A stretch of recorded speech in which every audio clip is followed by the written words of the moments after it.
Welcome to my home here in beautiful Roseville, California. Very sunny out today, and my COVID kitchen. My name is Chase, and I am the Chief of Staff for NTT Global Data Centers America.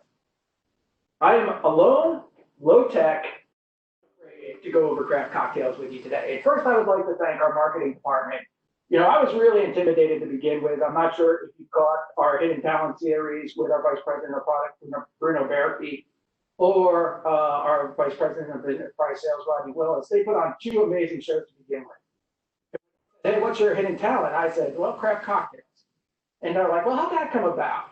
And it really came about in college. So when I was in college, I needed to work. I wanted a job that paid a little more than minimum wage, but was a little bit of social. So I became a barback.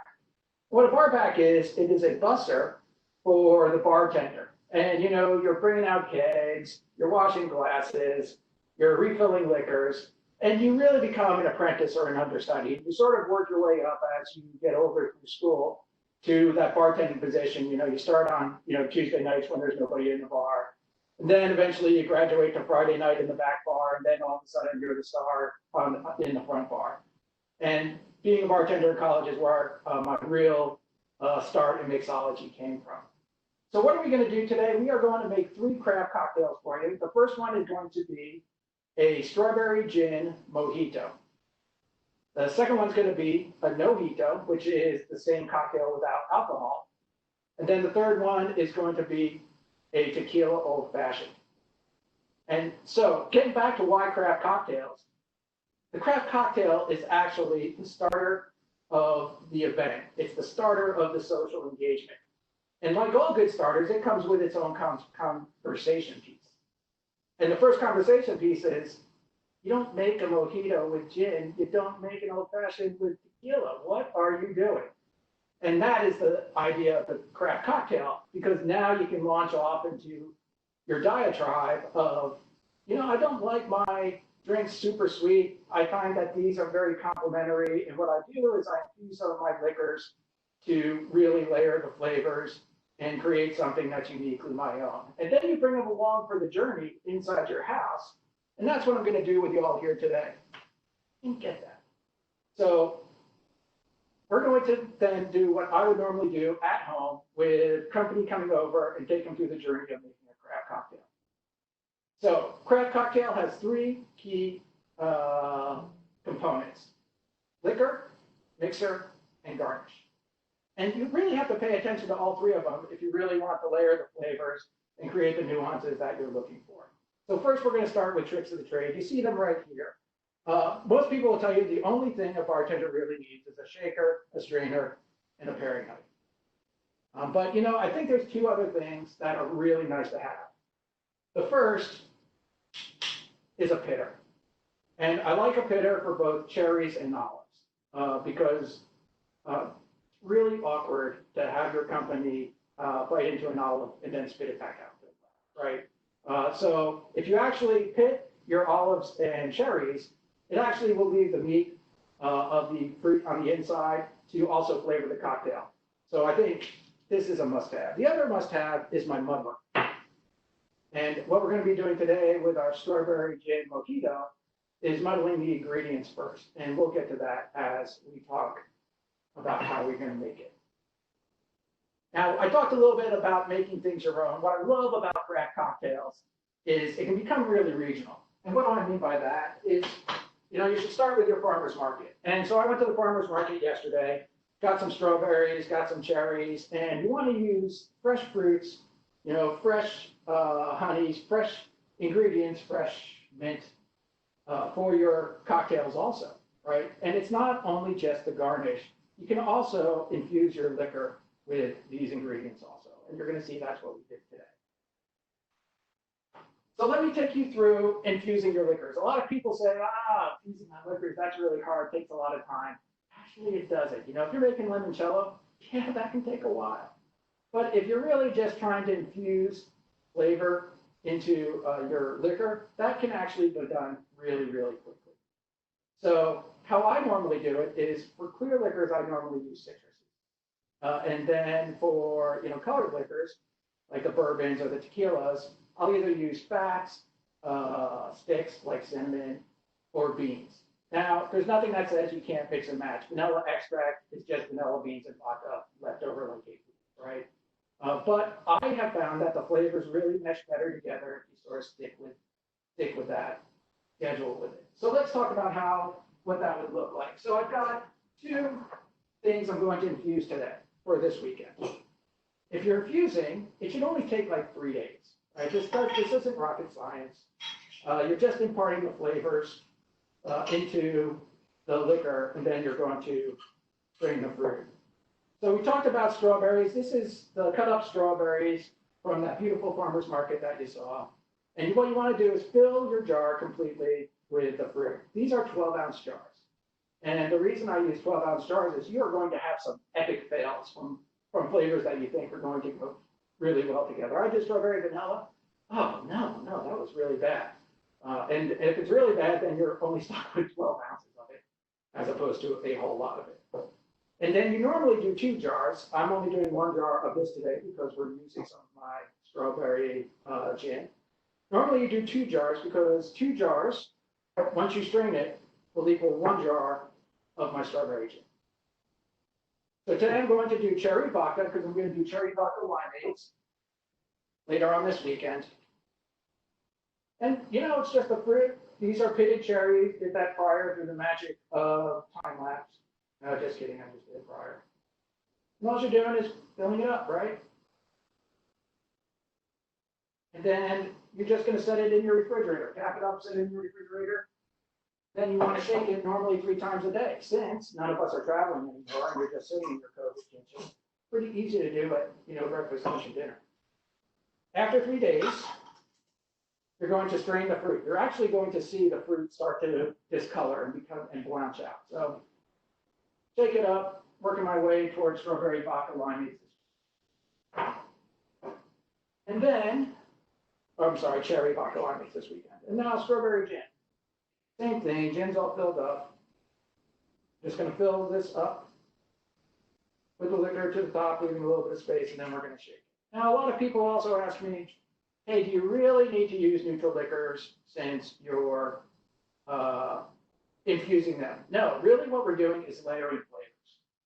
And because we're layering flavors, you should use what you like to drink to begin with and just impart an additional nuance to it.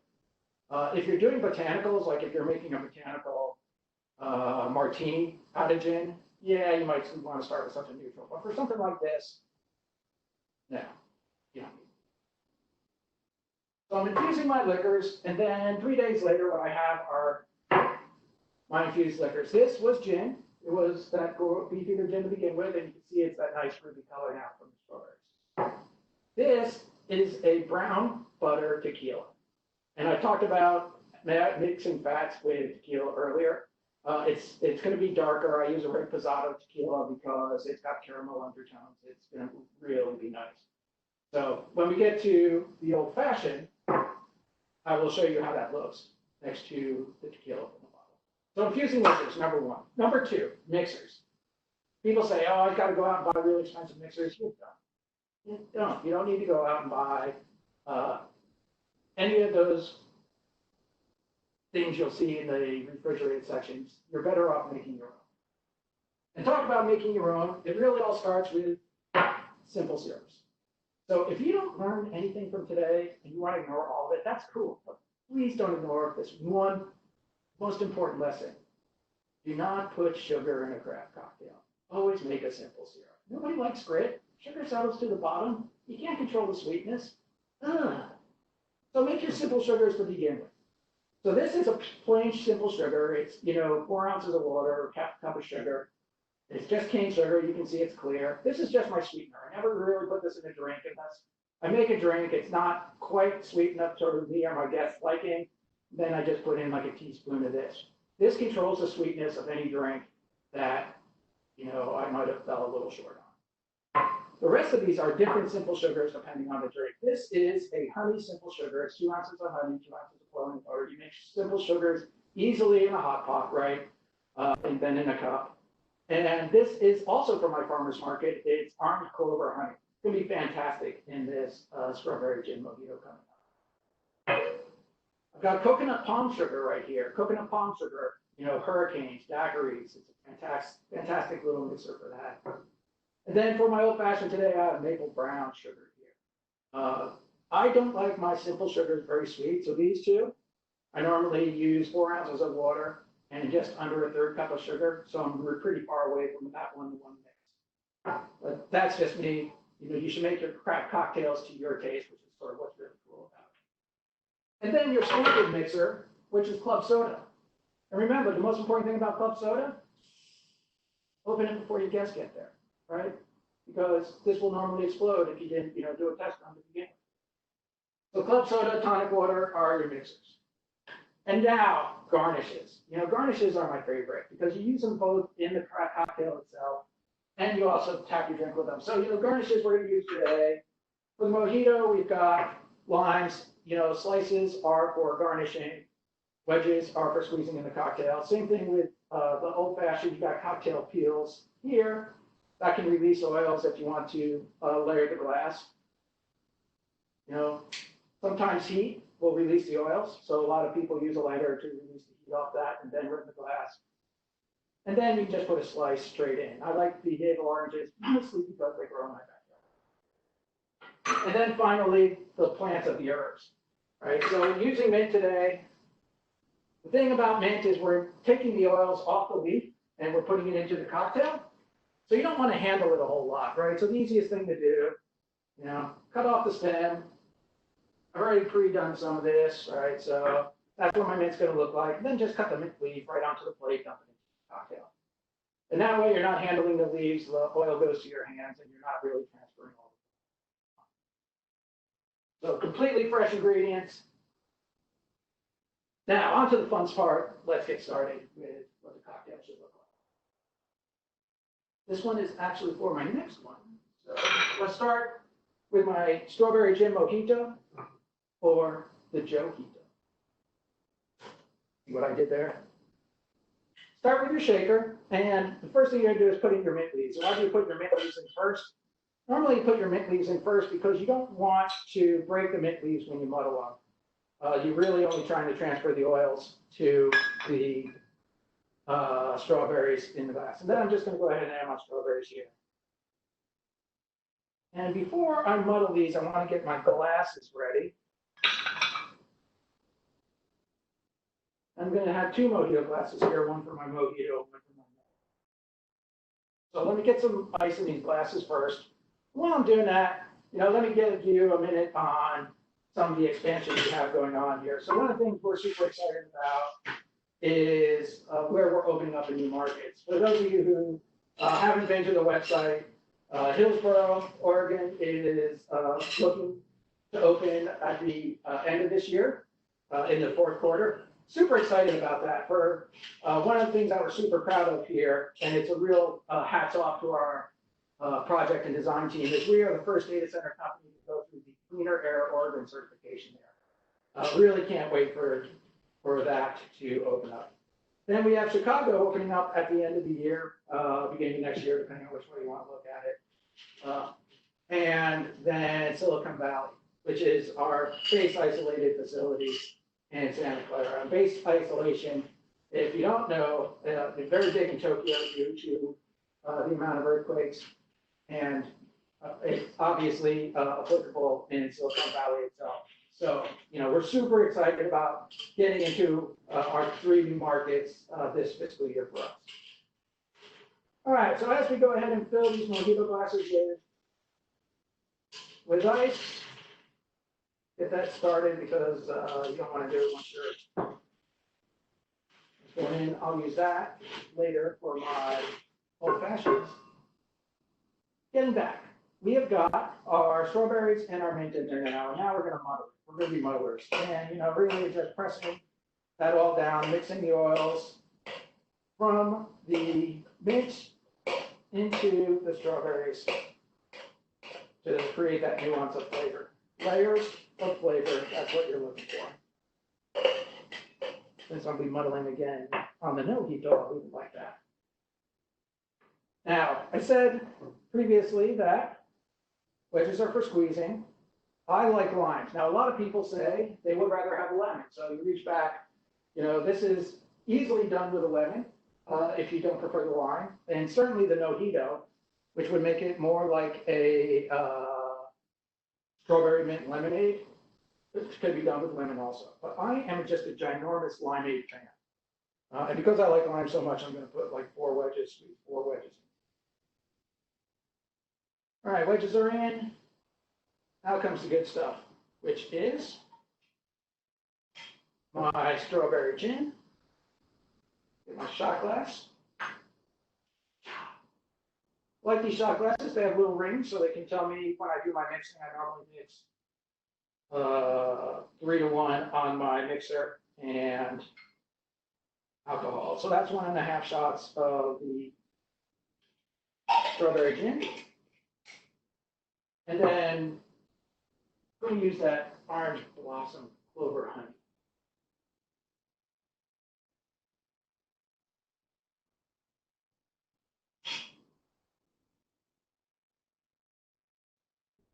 There we go. I just made that like 2 nights ago, and so probably put it in there. Awesome. Ice and shake. So I normally, for purposes of the demonstration today, I'm using a glass. Normally, you should see my other shaker over there next to the bottom bottle. I would normally use a shaker for this, but I want people to be able to see it. If you are using a glass or a shaker, when you shake, you want your glass to go in at an angle. You put your glass in straight, it could become super hard to get it out, right? So your glass goes in at an angle, and then you get shake, right? And even as glass in at the angle, you can see nothing. And you want to shake for about 15 seconds. Normally I have, some music going, do a little dance, but not today.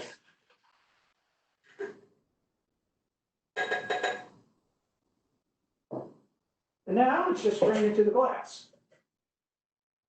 Taking that mixture, and if I did this correctly, you're looking to get approximately 2/3 of the glass filled. A little bit light it appears. That's okay. And then I'm going to top it with the club soda.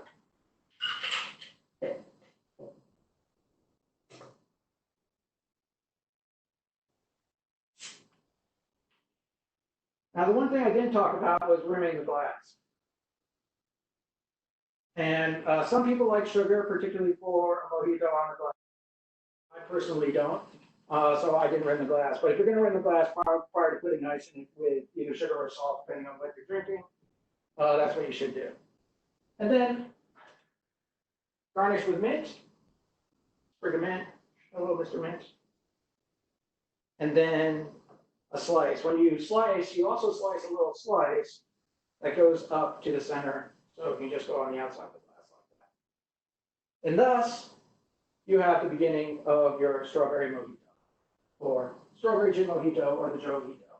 Cool thing is, I get to drink that later. So now, you always want to take care of your designated driver or person who doesn't drink. So you have to have some sort of non-alcoholic drink. And this is a great drink for that also, because you can make lemonade. It's like a strawberry limeade. But what you want to do is double up on the ingredients. So, you're using more strawberries to begin with, and you're using a little more mint to begin with. And the reason is I flavored the gin with strawberry beforehand, right? And I did that backwards. I flavored the gin with strawberry beforehand, but I didn't flavor, there's no gin in here this time.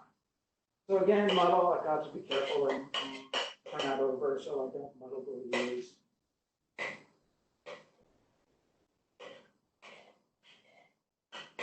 And there'll be a little juice in there too. All right, all muddled. I'm going to be done with my muddler for the day, so that'll go. And now I'm going to double again the amount of lime I would put in there. So, 4 wedges is roughly 1/4 of a lime, right? So I'm going to put in a little more than half the lime, so this is going to have more lime juice in it. All right. and then a little more honey simple syrup in it. So I would use a full shot of honey simple syrup this time. Now it will come out a little bit red because of the strawberries that's already in it, but it's not going to have that ruby color, that complete ruby color that we had previously. So, full shot of that goes in there. Over those for now. And we'll ice it up again.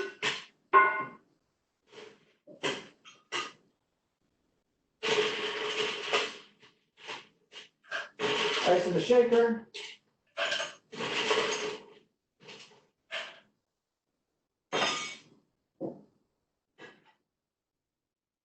And again, shake for about 15 seconds.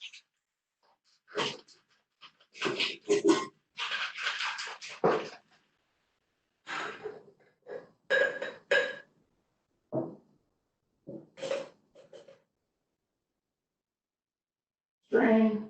You can see you've got that red color, you've got a little bit of strawberries. There's going to be a little bit less than what you would normally have in the previous glass, but you're still going to go ahead and top it. So it becomes more of a 50-50. And thus your mojito is born, and everybody gets a chance to drink out of their mojito glass.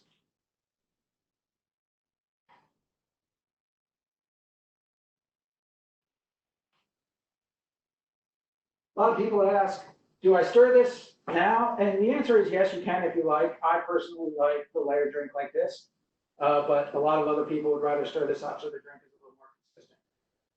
Again, garnish, scissors, garnish with a sprig of mint. And my wife will drink this one a little bit later.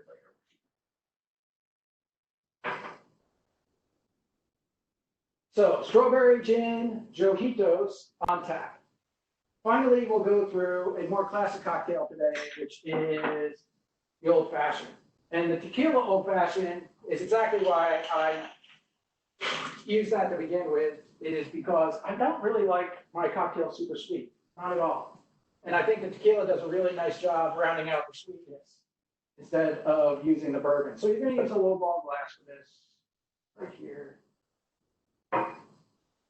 And I wanted to show y'all the difference between the infused tequila and what the tequila really started out looking like. And so you can see this tequila is a lot darker. It's a little bit cloudier.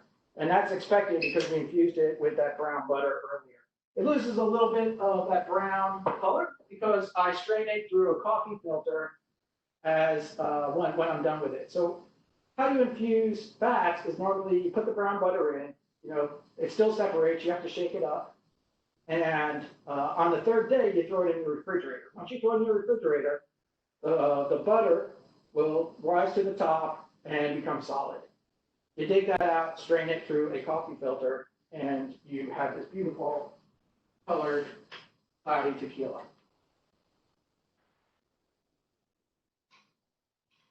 And so this is just like a regular old-fashioned, except we're just using tequila, right?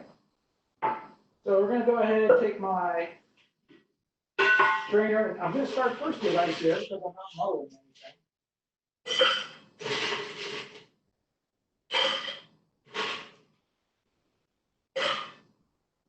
I know a lot of you probably associate tequila with the beginning of very many bad decisions that you've made. But this is a great cocktail. And I hope that you actually give it a try instead of the bourbon. We'll go ahead and 1.5 shots of tequila.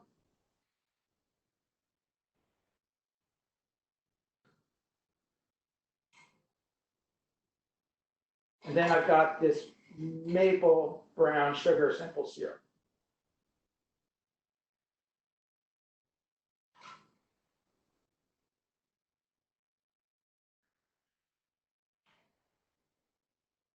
And then the last garnish that we didn't talk about was cherries. I candy my own cherries. Have you ever gone to the store and looked at the color of cherries? They're not like really looking like cherries, right? So if you can't eat your own cherries, all you do is you pick those cherries, you add them to your simple syrup, and you boil it down halfway. And you end up with cherries and cherry juice. So I'm going to use the cherries in the glass, but I'm just going to put in like this little spoonful of cherry juice also. Now we shake. Let me go ahead and rinse this out real quick.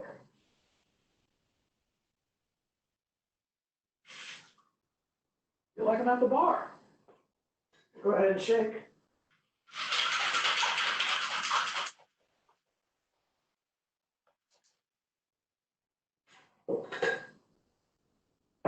And here, I think you saw these ice cubes. In tribute to our VP of product, Bruno Berti, the round ice cube, it will melt slower for the classic cocktail, so we'll put that in the glass. And then what I'm going to do also real quick is ruin the glass with a little orange peel. And yes, I actually did use the fire to release the oils on the peel a little bit earlier. I don't like a ton of orange in my drink, so I'm going to go with a peel rather than a slice. I will add 2 cherries that got candied a couple weeks ago and are now in the jar. And finally, you strain the rest of the old fashioned.